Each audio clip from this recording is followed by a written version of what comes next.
English 112, Miss Brewer again. This is for some feedback and some response and replies to your week 2 discussions.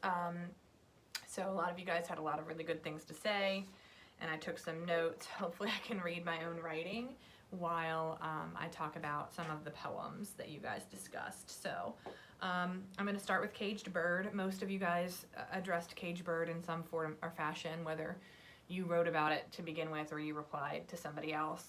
It definitely stood out, I think, to everybody. What was interesting, some things that were interesting that you guys said, some people made a connection to the justice system, which was interesting when you look at it as like a physical cage, right? Okay, so you can look at physical cages where you're, you know, in jail or in a cage on the border. So that's an interesting way to look at the poem. Jason mentioned that the bird is a metaphor for humans. And I think that that's, you know, yeah, pretty apparent. You know, the cage, there's the free human and then of course the caged human, however that cage may come across. And so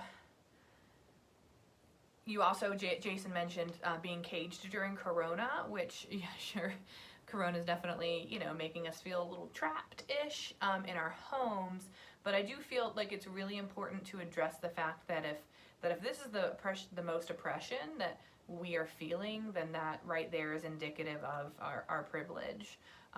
So, you know, yeah, the coronavirus has made it so I can't, you know, go places I want to go or do things I want to do. But I think if you think about what Maya Angelou's speaking about, she's talking about these things being a constant cage, constantly having to think about where you're going, what you're doing, those types of things. So, you know, I've seen a couple people make comments in regard to, you know, being required to wear masks or not being able to go somewhere. And I just want to point out, like, you know, if that is the most oppression that you have faced, then we can consider that a privilege for us. And surely for me, I mean, it is, and that's a privilege for me. Definitely, I think thematically, she's speaking about people of color more than anything else. So, but a lot of you guys made some interesting connections, whether it was gender or mental, like cages we put on ourselves with anxiety or mental health, and I thought that was really interesting too. Norberto, I didn't write your whole name out, so I'm saying it wrong now. And then I just responded to you and I said, yes, the free bird has no idea about being caged, doesn't understand what it's like to be caged, just like many of us who live with privilege based on socioeconomic status or skin color or, you know, whatever gender. We don't even recognize that, you know, so even just starting to recognize those types of things is a step in the right direction. Both Caroline and Marilyn made reference to the color purple, which was, I agree, 100%. It definitely shows the difference between the caged and the free bird and the effects of it, right? And that, of course, you know, we're two women of color, but one essentially set the other free, and you see near the end kind of the difference between being caged and being free. Many of you guys were reminded of George Floyd and the protests and opening our voices to sing. And I thought that was a really cool, you know, a connection. Another poem you could relate very, very easily to those protests is Harlem by Langston Hughes, which is, a lot of people call it A Dream Deferred, but that's not, the poem's title is Harlem. And it just says, you know, what happens to a dream deferred? Does it dry up like a raisin in the sun? And then at the end it says, or does it explode? I think those protests are definitely the explosion that he's referring to. And then, okay, so Listeria, you were on point this week. Oh my God, I quoted you. You said, as caged bird, one feels oppression as not belonging to the dominant group, and in parentheses, the free birds, along with not having access to the privilege and benefit of the dominant group. Yes, I mean, I think that's essentially exactly what Maya Angelou is saying. And then, so Angelou is likely to, addressing issues like racism. It can be applied to other dominant groups, right? So it doesn't have to just be race or something like that. It can be other dominant groups. And then finally, Arthur made a connection from protesting no justice, no peace, and then the caged bird singing, you know, for the freedom. Okay, so like, you know, if there's not justice, there can't be peace. If we're still caged and we're not free, we're going to keep singing and speaking out. Okay, moving on to We Are Not Responsible. Kayla said, we have to stop making excuses and be accountable for poor judgment. Yes, okay, so one of the things that We Are Not Responsible, I think, is saying is, you know, the author is almost, is very inclusive in that, right? Like, we are not responsible. All of us at some point in time don't take responsibility. We have to be able to admit that we were wrong at some point in time. Alex said the perspective on the perpetrator, and that is so important. That point of view is so important to identify the theme. So is who is the character?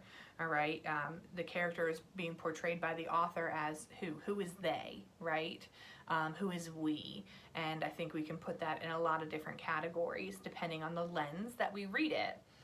Olivia said she was raised to love everyone, and that's good, but are we comfortable enough to see and honor our differences and start to think about those types of words? If you use the word like colorblind, okay, do you need to be colorblind or do you need to be color aware? You know, and that's something that you want to consider, because we're all raised certain ways, right? And if we're raised that way, do we consider ourselves not responsible because that's what we learned? So that was interesting. Listeria hit it again with her dominant group stuff, and she said most people in the dominant group are not aware of their oppressive ideology of others. And absolutely, we are not aware of our internalized negative messages of other groups, like she said. We all have inherent bias. We have to work to address that, you know, and we can't say, oh, well, I'm not responsible because, you know, that's how I was raised. So Sarah F. said theme, and I love that you talked about this, the injustices of the governments, of the governing systems, and using power to discriminate over an individual. And I think that's really interesting. Autumn said she could not see discrimination as a theme. Well, then what could it be? You know, what is it? What do you think it is? And I think that you could go a lot of different places, but maybe not individual discrimination, right?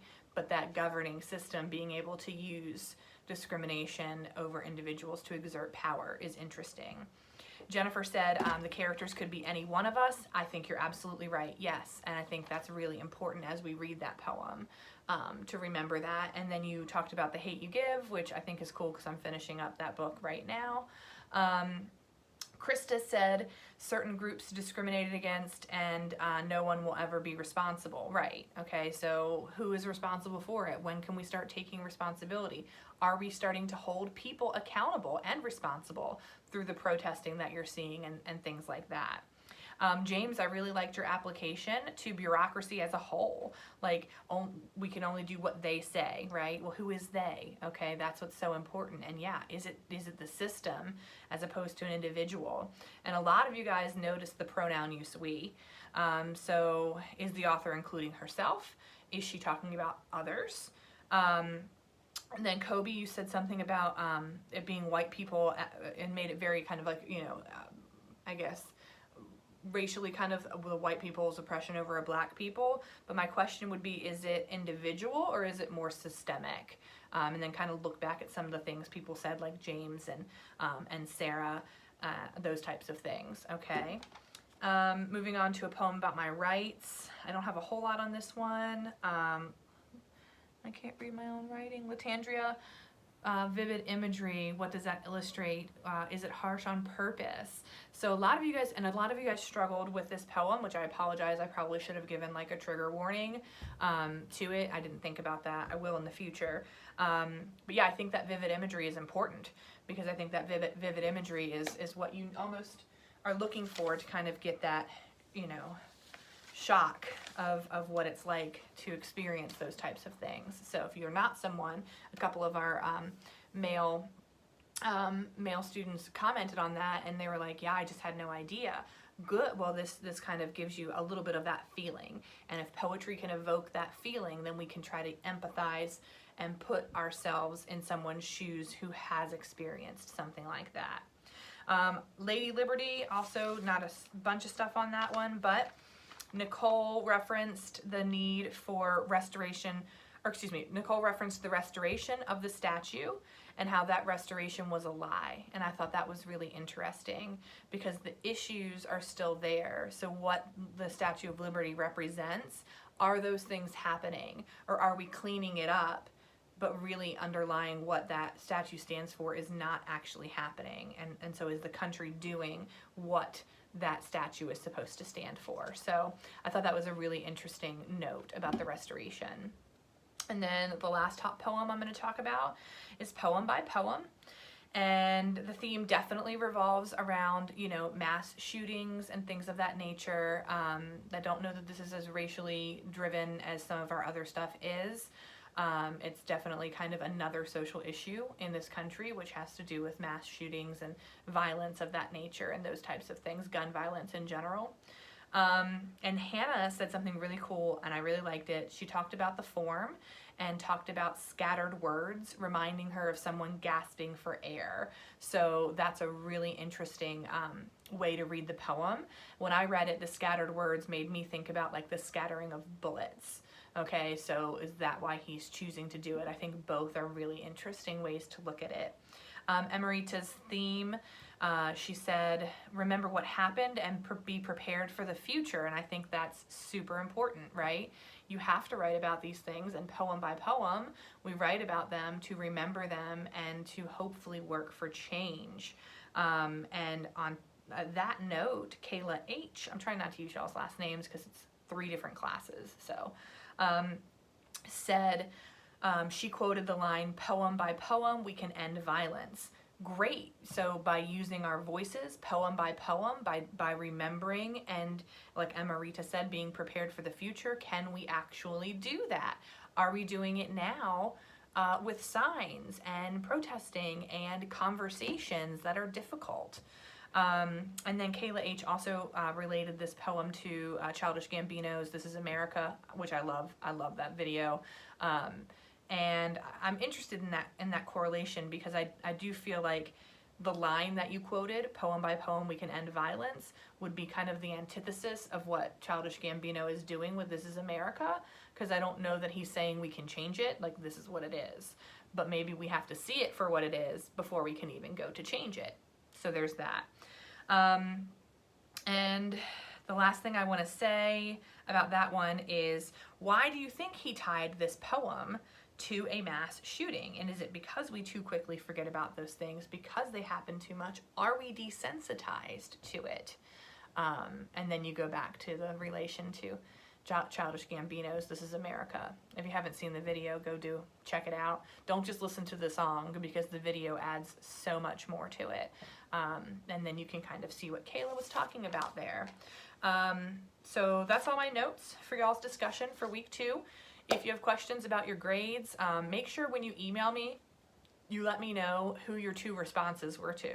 So if you're like, hey, I want to know where I lost points, on my week 2 discussion forum, I replied to Ben and so-and-so, Ben and Bob, okay? So that I know where to go to find and look back at why you received whatever grade you may have received. And so I'm looking forward to seeing your week 3 discussion and responding to that. And I will be checking in with you guys again in week 6. Okay. Have a great week.